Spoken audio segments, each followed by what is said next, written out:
আকাজার গল্প কোনো ডিমনের গল্প নয়, এটা এক অসহায় প্রেমিকের আর্তনাদ। তুমি হয়তো তাকে ঘৃণা করতে পারো কারণ সে রেনগোকুকে মেরে ফেলেছিল, কিন্তু যখন তুমি তার অতীত সম্পর্কে জানবে তখন হয়তো তোমারও চোখে পানি চলে আসবে।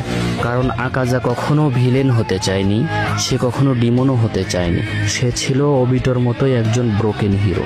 ধরো তুমি একজনকে মন থেকে ভালোবাসো, তাকে গ্রামের কিছু কাপুরুষ মানুষেরা বিষ খাইয়ে হত্যা করে।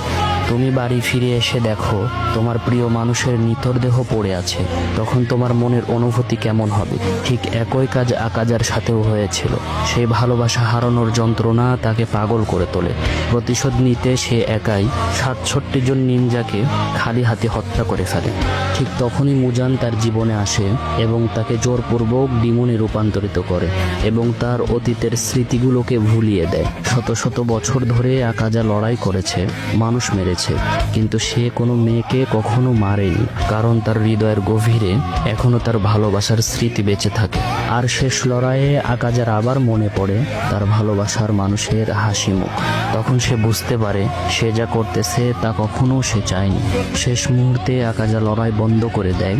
সে আর কারো ক্ষতি করতে চায় না, বরং সে স্বেচ্ছায় নিজেকে ধ্বংস করে ফেলে।